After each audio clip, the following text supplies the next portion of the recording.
La conférence d'aujourd'hui connaîtra 3 présentations dont les orateurs se succéderont de la manière suivante. Je parlais que le premier était le docteur Nicolas Onembachukwu, PhD. Sa présentation portera sur l'impact des conflits armés sur les ressources naturelles en République démocratique du Congo. Mais qui est le docteur Nicolas Onembachukwu? Il est tout simplement détenteur d'un doctorat en sciences forestières de l'Université Laval à Québec. C'est au Québec, l'une des provinces du Canada. À ce titre, il est professeur à l'Université d'Ottawa, à la Faculté des Arts, au département de géographie, environnement et géomatique. On peut dire aussi qu'il est consultant international et expert en évaluation environnementale, en écologie forestière, en biomasse énergie et en planification énergétique. De plus, il est directeur de l'Association d'évaluation environnementale et biodiversité, AEEB-Canada. Dr Chukwu est en même temps directeur exécutif de l'Association nationale pour l'évaluation environnementale, ANEE-RDC. Et pour terminer, il est aussi coordonnateur national du consortium de recherche en évaluation environnementale des conflits armés, PK-RDC. Sans toutefois tarder, j'aimerais, avec votre permission, inviter le docteur Chukwu pour sa présentation. Docteur Chukwu. Bonjour tout le monde. Je m'en vais chercher ma présentation. Nous parlons sur les impacts des conflits armés en République démocratique du Congo. Et le conflit armé en République démocratique du Congo a commencé depuis très longtemps, mais nous allons voir surtout les aspects environnementaux et les aspects liés aux ressources naturelles. Et pour ceux qui ne savent pas, la République démocratique du Congo se trouve au centre de l'Afrique. C'est l'un des plus grands pays de l'Afrique centrale. La République démocratique du Congo possède une importante ressource naturelle, un capital naturel très, très développé. Mais à nos jours, ce capital forestier est presque dégradé par endroits. Mais sa richesse naturelle est encore relativement intacte dans certains endroits. Mais la République démocratique du Congo a une population qui augmente d'une manière vertigineuse.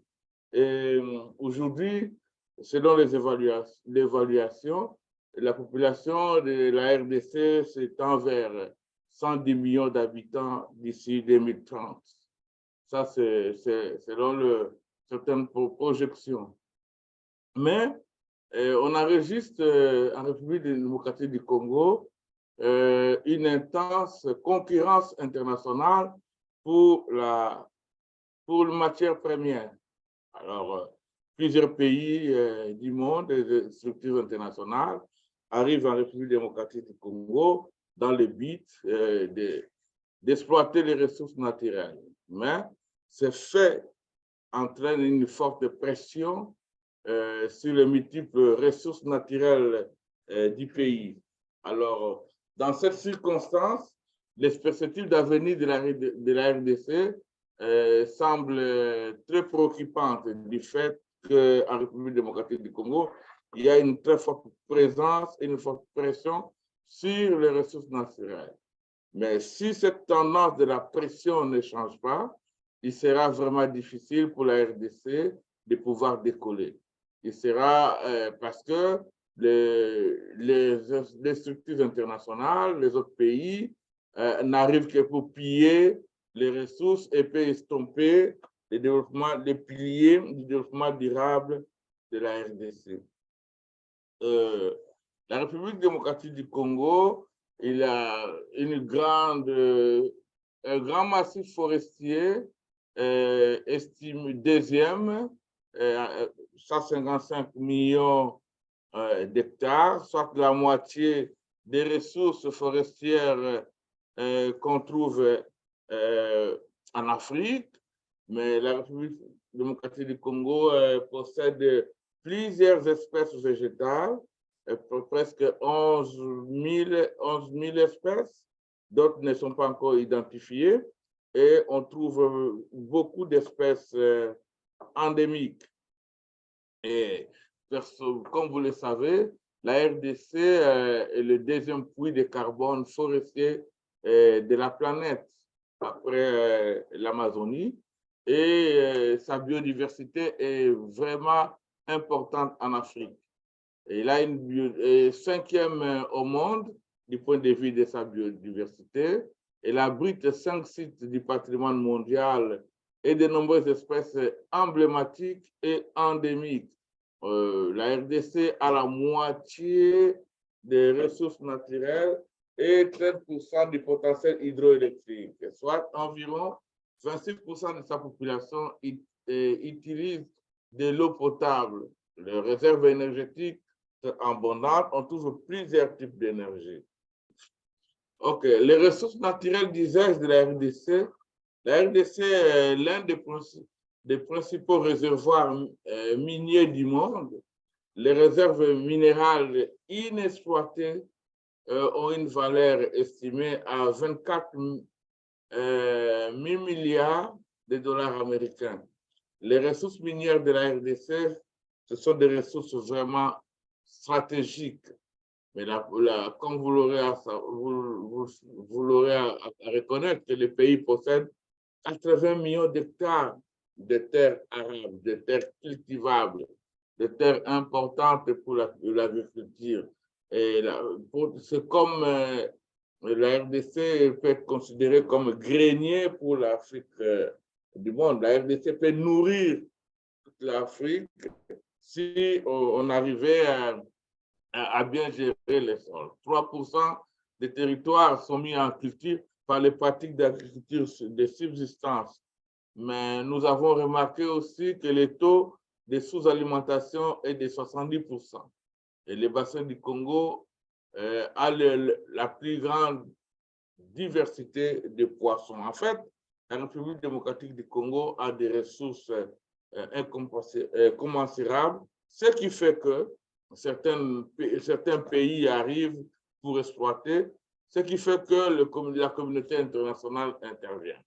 Mais quels sont les rôles de ces ressources naturelles et les conséquences environnementales liées au conflit? Nous remarquons premièrement les ressources naturelles de la RDC ont financé et les mêmes ressources est en train d'entretenir le conflit armé. Pourquoi?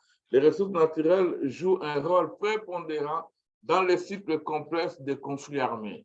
Le conflit armé est appelé pour l'humanité aujourd'hui Première Guerre mondiale africaine. Pourquoi? Il y a l'implication directe, indirecte des préoccupations de grand nombre de pays et structures internationales. Alors, les combats actifs se concentrent dans l'est de la République démocratique du Congo. On remarque que plus de 20 groupes armés. On trouve aussi les milices qui proviennent des pays voisins, tels que les forces démocratiques de libération du Rwanda, l'armée de résistance du Seigneur de l'Ouganda, on trouve le Maïmaï, on trouve certains pays industrialisés comme la France, les États-Unis qui sont là-bas, la communauté internationale, l'Union européenne, les Nations Unies via MONUSCO. Ils se trouvent là. Et puis, qu'est-ce que nous remarquons? Et tous, ils contribuent à l'insécurité et au conflit actuel et surtout à la destruction des ressources naturelles. Et quand on parle des ressources naturelles, on parle des écosystèmes. Et les enquêtes de l'ONU et certaines études, dont celle du PK, qui est le projet d'évaluation environnementale des conflits armés, signalent certaines informations suivantes, qu'il existe réellement le lien entre les pillages des ressources naturelles et les conflits armés en RDC. il y a vraiment l'accès, ces gens-là viennent pour l'accès des terres arabes et aux zones de pêche. C'est révélé comme cause de conflits armés. Les conflits armés ont créé des situations et l'utilisation non durable des ressources naturelles. Certains groupes armés manquent des sponsors de ce fait. Alors, pour avoir de l'argent, ils dépendent des ressources naturelles pour amasser les fonds dans le but d'amener leur activité. Donc, vous remarquez qu'ils pillent les ressources naturelles dans le but de financer leur guerre. Les pays limitrophes de la RDC, la communauté internationale, certains pays des G8 alimentent le commerce international avec les ressources naturelles de la RDC et ils en tirent des millions de dollars et pendant que les Congolais eux-mêmes sont dans la pauvreté. Parmi les ressources naturelles dont la communauté internationale et les autres pays voisins convoitent la République démocratique du Congo, on trouve les minéraux tels que le thym, l'or, le niobium, le tantal, le coltan, le tungstène, le manganèse, le lithium et autres minéraux non ferrés comme la tourmaline pour les bijoux et autres. Autres ressources naturelles utilisées pour financer le conflit, nous avons le bois précieux, le charbon de bois comme source d'énergie, les produits de pêche, les prélèvements d'impôts sur les activités minières, les transports, les commerces et les trafics frontaliers, sans ignorer les braconnages, la vente d'ivoire et les autres produits. Les structures qui travaillent en RDC dans le but d'utiliser les dividendes des ressources naturelles de la RDC. On trouve par exemple les centres des négoces de la MONUSCO. En fait, on voit la MONUSCO, mais en fait, la MONUSCO met en place un centre et ce centre-là a pour but de prendre des ressources et d'amener ailleurs. Les conséquences environnementales majeures des conflits prolongés et à répétition en République démocratique du Congo, première conséquence, déplacement de la population à grande échelle. On enregistre plus de 2,4 millions de personnes ont dû quitter leur foyer à l'est de la RDC. 90% des personnes déplacées à l'intérieur de leur pays donc, vivent dans les communautés d'accueil ou dans des camps temporaires aux abris rudimentaires. Et ceux qui partent dans les pays voisins vivent dans des camps de réfugiés à des conditions tellement dérisoires, rudimentaires de la pauvreté exagérée. Les déplacés sont à la base d'importantes dégradations environnementales.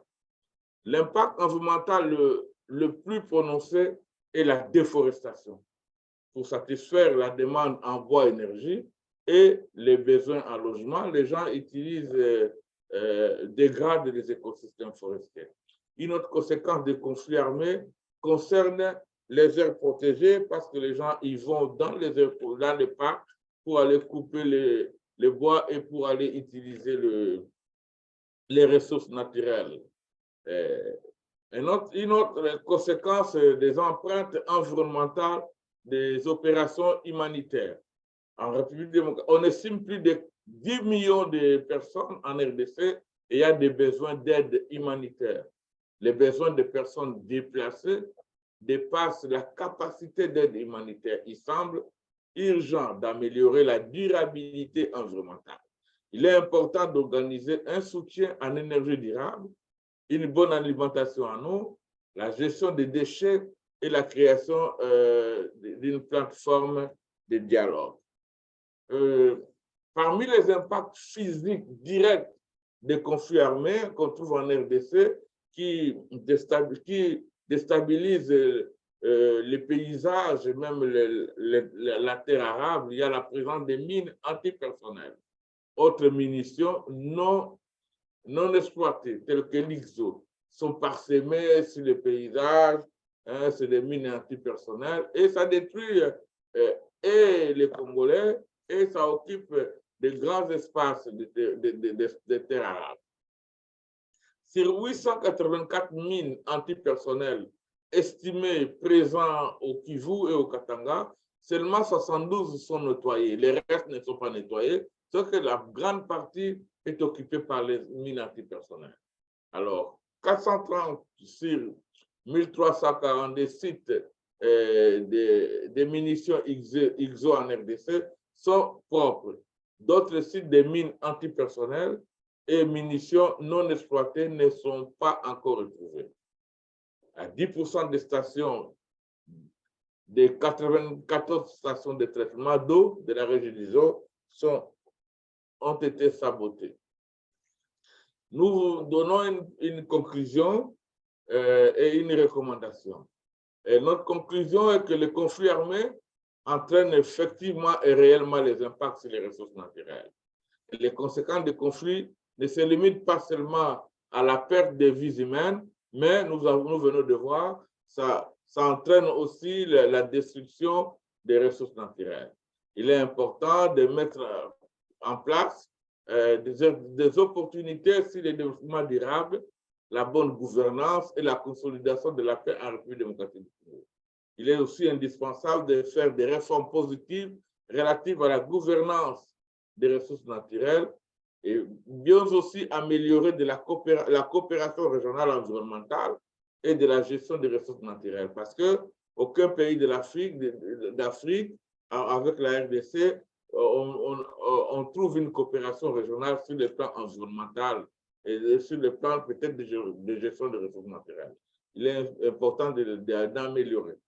Il est important aussi de faire une décentralisation de la gestion des ressources naturelles.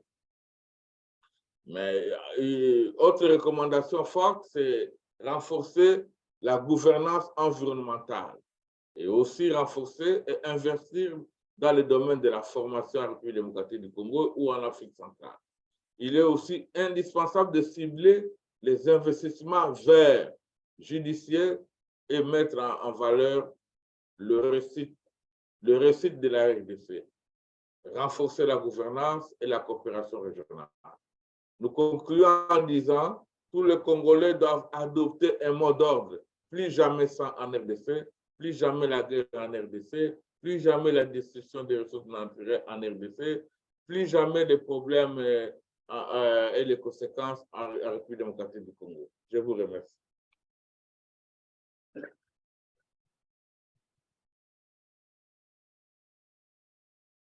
Après cette première présentation, il y a une période de questions que vous pouvez poser directement au professeur Nicolas Onembachoukou. Donc, une période de 5 minutes.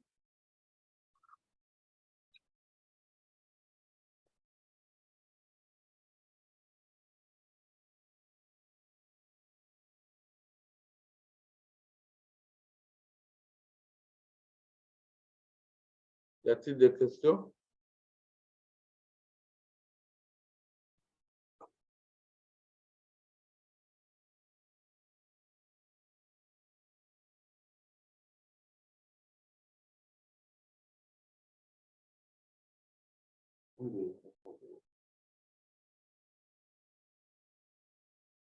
OK. S'il n'y a pas de questions,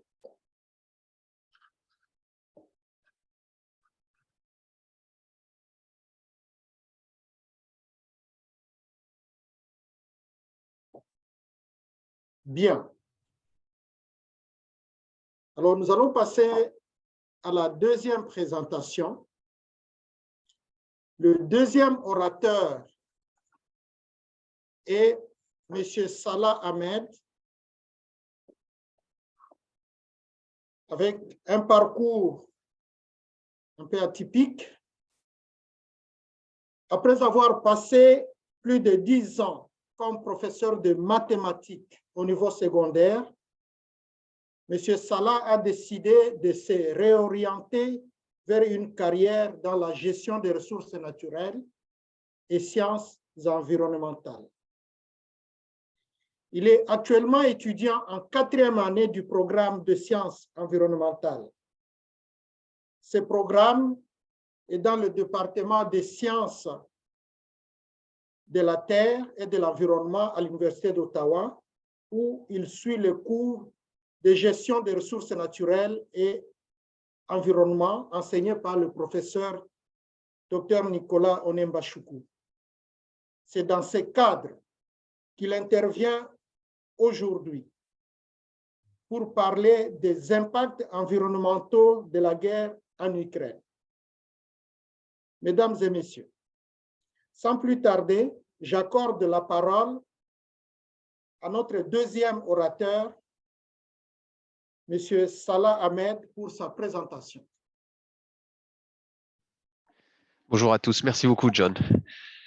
Je vais partager mon écran.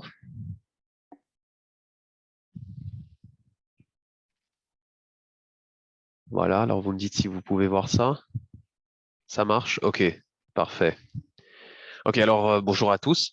Aujourd'hui, je vais vous parler des impacts environnementaux et dangers écotoxicologiques de la guerre en Ukraine. Normalement, lorsqu'on pense à la guerre, alors on pense souvent aux impacts sur les populations humaines. On va penser à la mortalité, on va penser aux blessures, on va penser à l'impact économique.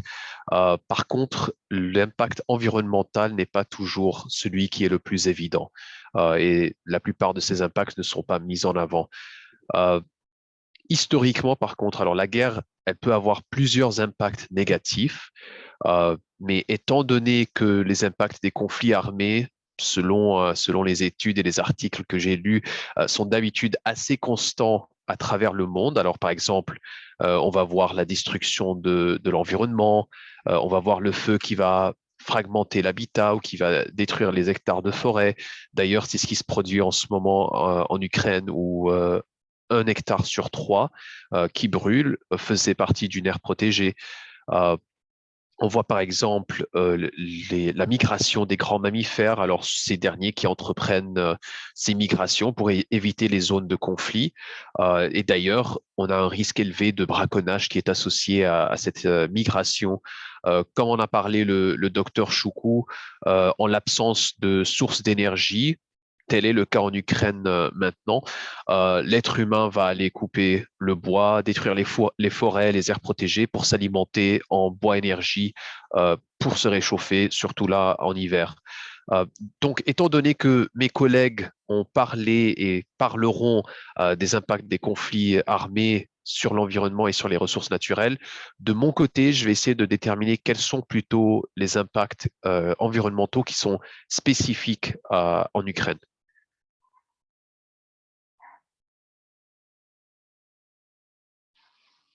Alors, pour faire cela, je vais vous parler des quelques dangers qui sont associés en ce qui concerne le relâchement de substances chimiques ou toxiques.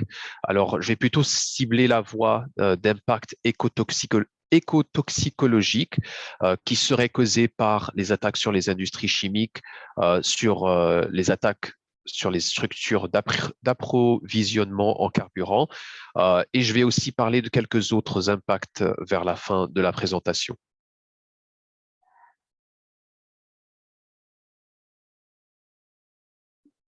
Alors, comme on le voit, les dommages qui sont causés aux industries chimiques vont entraîner une pollution.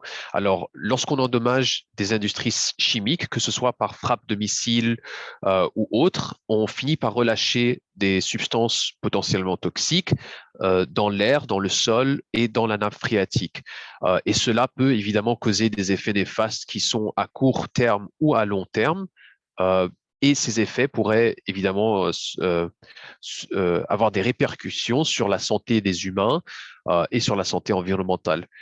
Dans le tableau que vous voyez, alors on peut voir des incidents qui ont été publiés dans un document créé par le Programme des Nations Unies pour l'environnement. Ce document a été publié et est sorti en octobre, donc la raison pour laquelle les dates s'arrêtent aux alentours de mai. Alors, dans le tableau, on voit qu'il y a eu plusieurs incidents et encore une fois, c'est uniquement ceux dont on est conscient, où on a des dommages à des industries chimiques qui entraînent une pollution de l'environnement. Alors, comme vous le voyez dans le tableau, par exemple, le 13 mars, il y avait eu 5 missiles qui ont frappé l'usine de coke de Avdiivka. Cette usine, c'est la plus grande usine d'Ukraine qui transforme le charbon en coke. Et ces frappes de missiles auraient donc causé un feu qui aurait brûlé, qui aurait relâché des vapeurs toxiques dans l'environnement. On voit aussi 4 incidents où on a de l'ammoniac qui est relâché dans l'environnement. L'ammoniac, est produit et utilisé pour fabriquer de l'engrais. Et étant donné que l'Ukraine est le premier producteur mondial de graines de tournesol et également un exportateur clé de blé et d'autres matières premières alimentaires, il se sert beaucoup de cet ammoniac dans son industrie agricole. On voit aussi un incident où on a de l'acide nitrique qui a été relâché dans l'environnement. Alors ça aussi, c'est un autre produit ou un autre composé azoté et ils se servent de ça et encore une fois pour fabriquer de l'engrais. Par contre, il y a eu beaucoup d'autres incidents après ceux qui paraissent dans le tableau. Alors, par exemple, il y aurait eu une frappe aérienne dans la région de Severodonetsk le 31 mai. Elle aurait causé une explosion d'un grand contenant d'acide nitrique. Il y aurait également eu le 12 juin des bombardements d'artillerie qui auraient ciblé l'usine chimique de Azote. Et cette usine chimique a comme activité principale la production d'ammoniac et d'ailleurs est la 3e plus grande productrice d'ammoniac du pays en Ukraine. Maintenant, en ce qui concerne les effets de ces produits chimiques, alors il y a plusieurs effets. Alors à court terme, le risque le plus important pour l'homme, c'est l'exposition aux vapeurs de produits chimiques et leur inhalation. Alors ces vapeurs-là, elles vont se concentrer sur les sites d'incidents, mais elles vont aussi se répandre sur de longues distances à partir d'où elles ont été émises et elles vont se propager sous l'effet des conditions météorologiques. Les concentrations dangereuses de produits chimiques toxiques dans l'atmosphère peuvent durer plusieurs heures, plusieurs jours. Par contre, la contamination ultérieure dans le sol et dans l'eau et dans la nappe phréatique peut durer beaucoup plus longtemps. L'exposition et les effets sur la santé humaine vont dépendre de la substance, alors quel type de substance a été relâchée, de la dose qui est reçue et de la santé sous-jacente des individus. Cependant, dans des cas extrêmes dans le passé, la mort par exposition aux substances chimiques peut se produire, peut être immédiate. À long terme, il faut s'attendre à ce qu'il y ait pas mal d'effets négatifs pour l'environnement et pour l'être humain. Alors, en ce qui concerne l'être humain, on sait, alors des études ont révélé que l'accumulation de composés azotés dans le corps humain peut augmenter les risques d'impact sur la mémoire et sur les fonctions cérébrales des êtres humains. Donc là, on risque de voir des effets à long terme dans les populations locales ou dans les communautés qui ont été exposées à cette substance. Ce risque s'empire si les communautés pratiquent l'agriculture vivrière, c'est-à-dire l'agriculture d'autoconsommation et de subsistance. En ce qui concerne l'environnement, on sait que l'ammoniac qui est relâché va réduire la biodiversité végétale dans les sols où elle existe en haute concentration, parce que après le processus de nitrification qui produit le nitrate, eh bien, ce produit-là va augmenter l'acidité du sol. Cette augmentation d'acidité, évidemment, ne finira par exclure les espèces qui sont plus sensibles. On sait aussi que les espèces de plantes qui grandissent rapidement sont d'habitude celles qui sont adaptées à avoir une forte disponibilité de nitrates et de nutriments dans le sol. Et donc, ces espèces-là vont prospérer dans un environnement qui est riche en azote et elles finiront par faire compétition à des espèces qui sont plus petites ou plus sensibles. Et ces dernières vont être exclues de l'environnement. On sait également que lorsque l'ammoniac est acheminé dans les lacs d'eau douce ou lorsqu'il rentre dans les lacs d'eau douce, il finit par causer l'eutrophisation. Alors l'eutrophisation, c'est lorsqu'on a une croissance excessive de plantes ou d'algues marines parce qu'il y a beaucoup de nutriments et ces algues finissent par mourir. Leur décomposition fait de sorte que tout l'oxygène de l'environnement est utilisé ou tout l'oxygène dans le milieu aquatique est utilisé. Et ce milieu aquatique devient donc une zone hypoxique, c'est-à-dire une zone sans oxygène. Et donc là, on a la destruction de l'écosystème. Et finalement, on sait aussi que l'ammoniac est tout court très toxique comme substance elle-même et elle peut anéantir plusieurs espèces de poissons dans les lacs d'eau douce à des concentrations assez basses, c'est-à-dire de 2 centièmes de milligrammes par litre. Alors, c'est une concentration assez basse et qui peut donc causer l'extinction ou vraiment la mort de populations de poissons dans les lacs d'eau douce. On a aussi un autre problème. Alors, lorsqu'on a des incidents qui surviennent dans les puits de pétrole ou dans les installations de stockage, on a non seulement de la chaleur intense qui est relâchée, mais on a aussi plusieurs polluants atmosphériques. On a des substances comme les hydrocarbures aromatiques polycycliques qui sont relâchés, des aérosols de noir de carbone. On a plusieurs gaz qui sont relâchés, dont évidemment des gaz à effet de serre. En plus de cela, les attaques sur ces installations-là peuvent causer des déversements d'hydrocarbures dans l'environnement et donc qui entraînent donc des conséquences pour l'être humain et pour l'environnement. Depuis le début du conflit, alors on a plusieurs raffineries qui ont été endommagées ou détruites. Alors le 3 avril, on avait vu qu'il y avait des frappes aériennes qui ont détruit la plus grande raffinerie d'Ukraine, qui est la raffinerie de Kremenchug. Suite à cela, l'inspection nationale de l'environnement de l'Ukraine avait déclaré qu'il y avait eu plus de 20 attaques sur les réservoirs contenant de l'essence, du diesel, du gaz de pétrole, indiquant que d'importantes réserves de carburant ont été détruites. Alors, le problème avec le fait de détruire les grandes raffineries, qui sont d'ailleurs souvent gérées par l'État et donc vont suivre les lois et les réglementations en place en ce qui concerne la santé publique et la santé environnementale. Alors, le grand problème ici, c'est qu'on finit par avoir des mini ou micro-raffineries qui seront créées un peu partout pour répondre aux besoins en énergie. Par contre, ces micro-raffineries, elles sont créées dans une atmosphère de conflit. Ça veut dire qu'elles n'ont qu'un seul but, ce but étant de répondre aux besoins énergétiques à tout prix. C'est-à-dire qu'elles n'ont pas toutes les mêmes mesures en place pour assurer la protection de la santé du public et de l'environnement. Et ceci a d'ailleurs été le cas au cours de la première guerre de Tchétchénie en 1994 à 96, où là, on avait la plupart des complexes énergétiques fédéraux qui ont été détruits, ce qui a amené à l'apparition de ces micro-raffineries dont j'ai parlé. Ces micro-raffineries ainsi que les installations utilisées ou l'infrastructure utilisée pour le stockage, pour le transport, pour le ravitaillement, à la fin de la guerre, il s'est avéré que toute cette infrastructure était la source principale de pollution dans la région. Et à la fin de la guerre, ils ont remarqué que dans la plus grande rivière dans une rivière majeure de la Tchétchénie, ce qui est la rivière Terek, ils ont trouvé des concentrations d'hydrocarbures qui étaient 500 fois supérieures à la limite autorisée. Alors, là, on a plusieurs problèmes. Alors, non seulement le fait de détruire l'infrastructure va relâcher, alors on a le relâchement des gaz à effet de serre comme premier problème.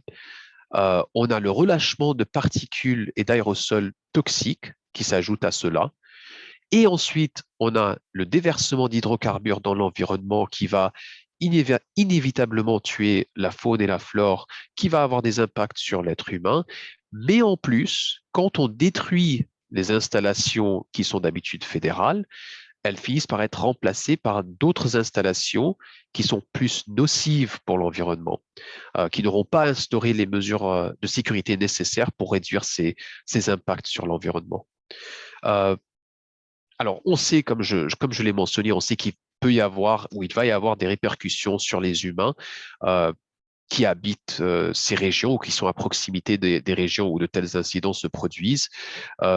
Alors, ces effets néfastes sont évidemment à court terme et à long terme à cause des polluants atmosphériques qui sont relâchés lors de ces incidents. On peut aussi avoir les gens qui choisissent de faire la chasse, par exemple. Alors, les gens qui chassent attrapent des animaux ou du gibier qui va contenir des hautes concentrations de ces substances toxiques et alors les gens qui pratiquent la chasse de subsistance et qui donc s'alimentent de cela risquent de subir les effets néfastes de la bioaccumulation de ces substances toxiques dans leur corps. Des études ont déjà démontré que plusieurs types d'hydrocarbures sont potentiellement cancérogènes. Et donc là, on s'attend à avoir des effets potentiellement à long terme sur l'être humain. La liste est longue, mais alors par manque de temps, je vais pas pouvoir élaborer sur toutes les sources de pollution toxique lors du conflit armé en Ukraine, mais je pense qu'il est quand même nécessaire que je vous parle des 3 impacts que vous voyez sur la diapositive.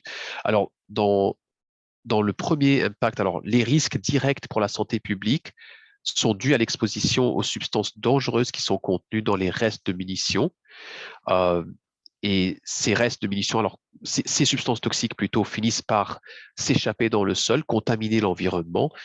Et les risques proviennent surtout des métaux lourds qui sont associés aux munitions, des composés énergétiques, alors comme le TNT et l'exogène, et des propergols des missiles et des roquettes. On a également plusieurs substances toxiques qui traînent un petit peu partout dans les nombreux véhicules militaires qui, encore une fois, traînent un peu partout, qui sont abandonnés, qui sont endommagés. Et cela donc présente un risque pour les civils, pour l'environnement et nécessiteront donc une certaine manipulation minutieuse pour les collecter et pour les éliminer. On sait aussi que le conflit armé a entraîné beaucoup de déchets. Alors, par exemple, on a les véhicules, les équipements militaires qui sont abandonnés ou endommagés. On a les fragments d'obus. On a la destruction de véhicules civils qui, bien sûr, contiennent des substances toxiques. On a les décombres des bâtiments. On a les déchets ménagers, évidemment. La liste est longue, mais certains d'entre eux vont contenir des substances toxiques, notamment, par exemple, les fragments d'obus, les décombres qui vont contenir de l'amiante, les métaux lourds qui se trouvent dans l'environnement. Tout ça, ce sont des substances toxiques et, encore une fois, vont nécessiter une certaine procédure spécifique par rapport à leur collecte. Et finalement, le dernier point dont je voulais parler, alors, a plutôt affaire à la pollution radioactive. Alors finalement, on sait qu'en février de cette année, la Russie a pris contrôle de la centrale nucléaire de Tchernobyl et d'autres installations nucléaires dans la zone d'exclusion de Tchernobyl. Cette zone a été créée évidemment après la catastrophe nucléaire de Tchernobyl en 1986. On a plusieurs risques, plusieurs problèmes dans cette zone. Alors en ce moment, plus en ce moment, mais plutôt cette année, quand les Russes occupaient cette région, on avait le mouvement des véhicules militaires qui a provoqué une dispersion de poussière qui a augmenté le rayonnement du fond, de poussière radioactive et qui a augmenté le rayonnement de fond, c'est-à-dire la radiation, dans la zone à mesure que ces poussières-là se dispersaient. Alors, bien sûr, de ce côté-là, il y a des risques d'empoisonnement par irradiation. C'est non seulement pour les gens qui habitent dans la région, mais aussi pour les pauvres soldats qui, selon les informations qu'on a, seraient entrés dans la zone sans équipement anti-radiation. Alors, évidemment, c'est clair que dépendant de la zone d'irradiation que ces soldats ont reçue, on risque d'avoir des effets à court terme aigus pour ceux qui auraient reçu une grande dose de radiation et des risques à long terme, comme le cancer par exemple, pour ceux qui ont reçu des doses inférieures. Alors pendant l'occupation du site qui a commencé en février, qui s'est terminé en mars, les soldats russes auraient, contrairement au conseil de tous les scientifiques qui étaient présents au site, auraient creusé des tranchées dans la zone, ce qui aurait alors perturbé le sol où la poussière radioactive était enfouie, ce qui aurait alors également contribué à augmenter les concentrations de poussière dans l'air, de poussière radioactive dans l'air, mais évidemment aurait scellé le destin de ces pauvres soldats. Par contre, il faut aussi comprendre que les risques de radiation associés au conflit en Ukraine peuvent avoir des répercussions à l'échelle mondiale. Et ces répercussions ne vont pas seulement se limiter en Ukraine. Alors, par exemple, vers la fin de mars, il y avait plusieurs feux de forêt dans la zone d'exclusion de Tchernobyl qui brûlaient près de la centrale de Tchernobyl. Alors ici, on a plusieurs problèmes. Non seulement le fait qu'il y ait des feux qui brûlent en vicinité de la centrale nucléaire, ça pose un risque immédiat et catastrophique si le feu atteint la centrale. Mais en plus, le feu est en train de détruire une forêt, un environnement qui était devenu un refuge pour la faune sauvage.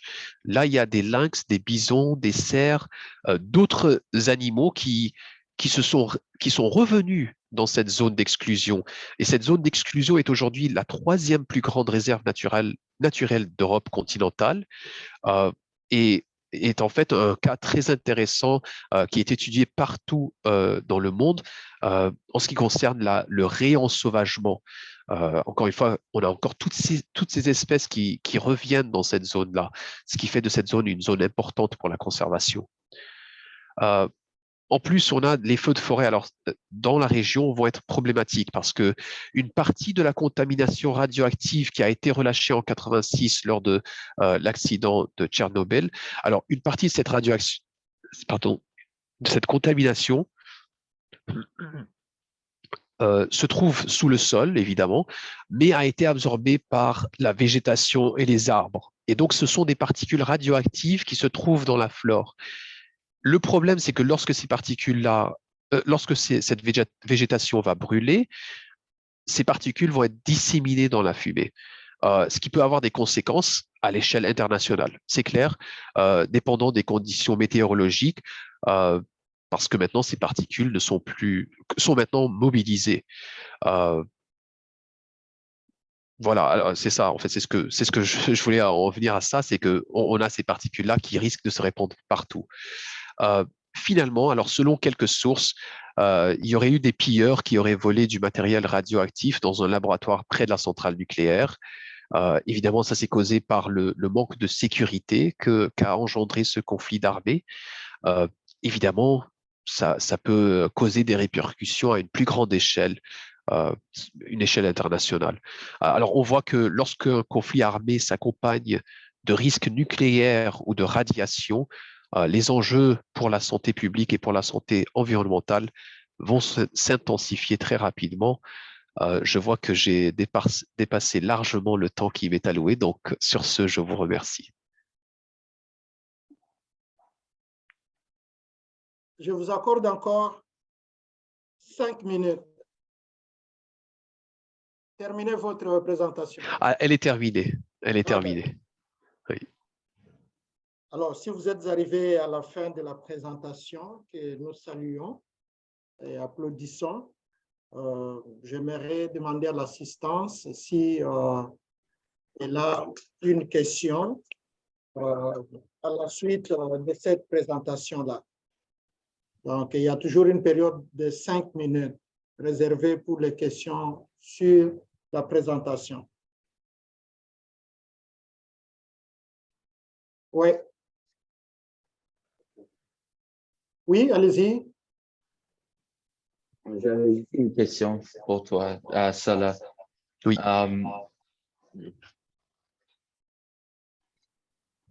Je voulais savoir comment les micro-installations, comment ils sont construites si rapidement et dans quel délai de temps? Je ne sais pas si tu savais.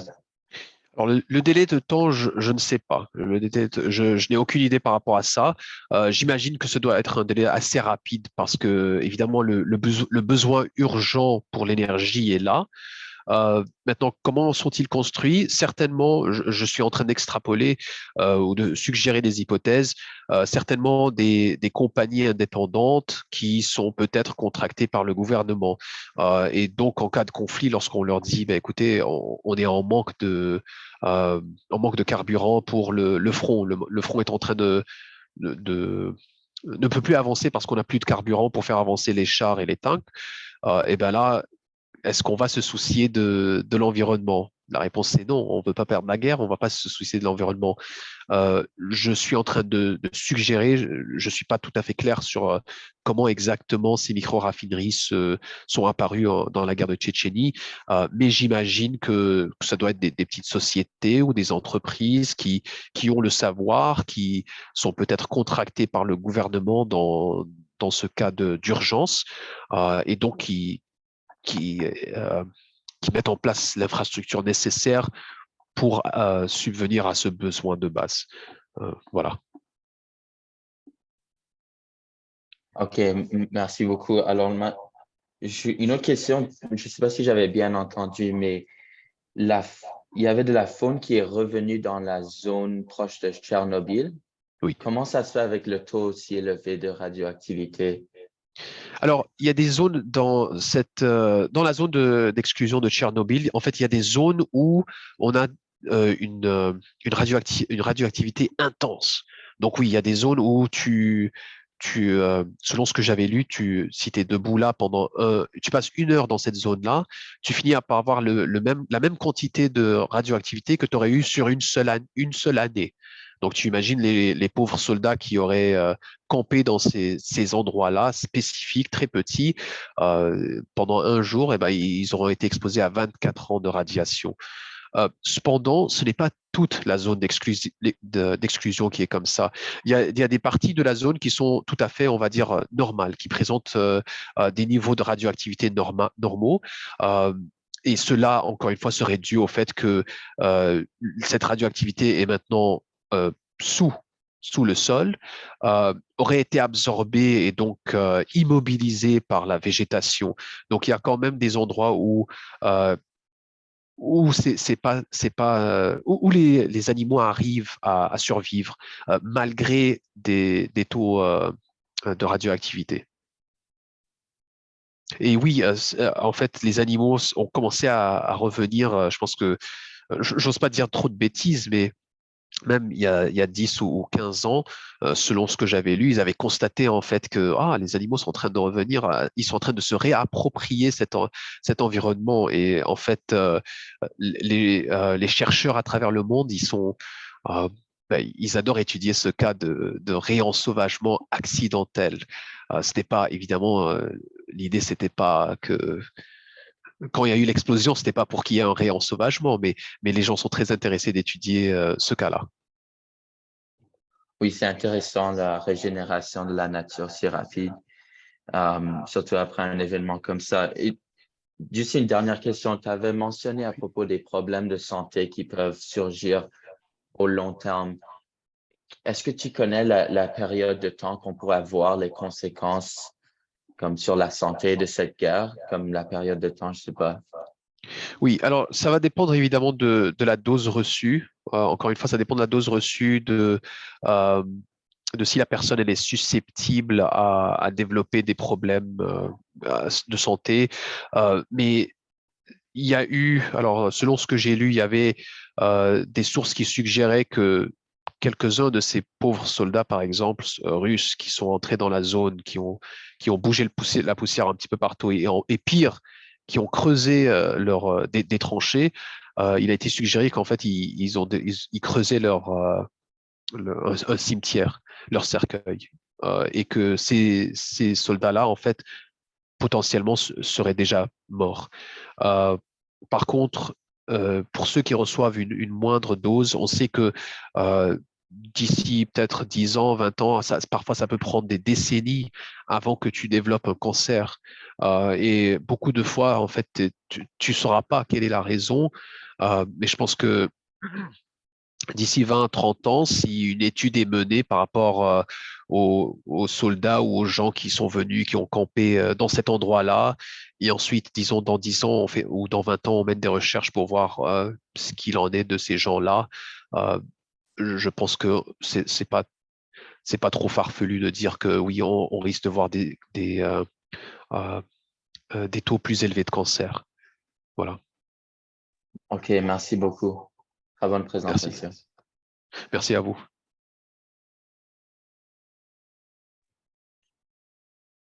Merci Salah pour ta présentation et ces moments de ces périodes de questions-réponses.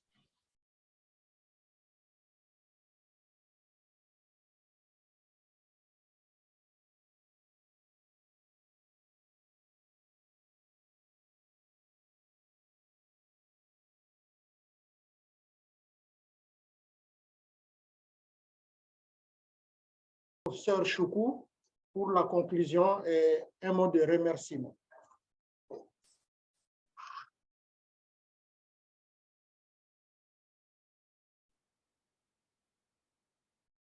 Bonjour, madame et messieurs. C'est vraiment un réel plaisir pour moi de constater qu'on a commencé une série de conférences sur les ressources naturelles. La première des conférences, c'est ressources naturelles de conflits armés. Nous remercions les organisateurs. Il y a M.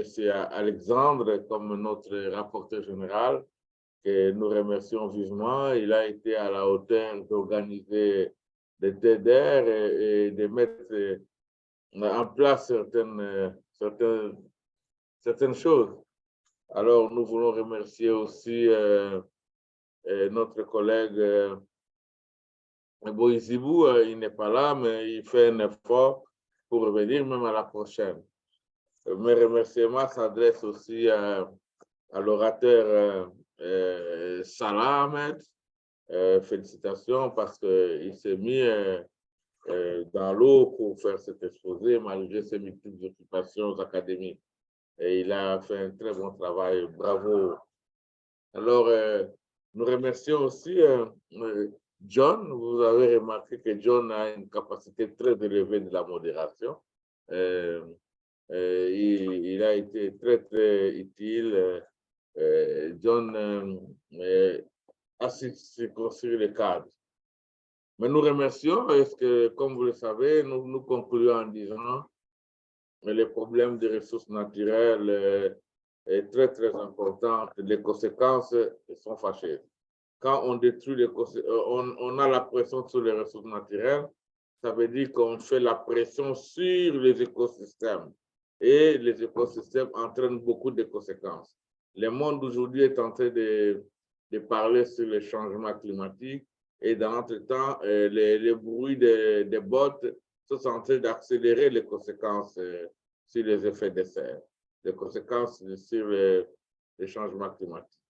Alors, nous pensons que ce début va aboutir à organiser une structure importante qui va commencer à parler des ressources naturelles, les conflits armés, les ressources naturelles, les changements climatiques. Alors, le thème, les ressources naturelles, et on ajoutera un thème.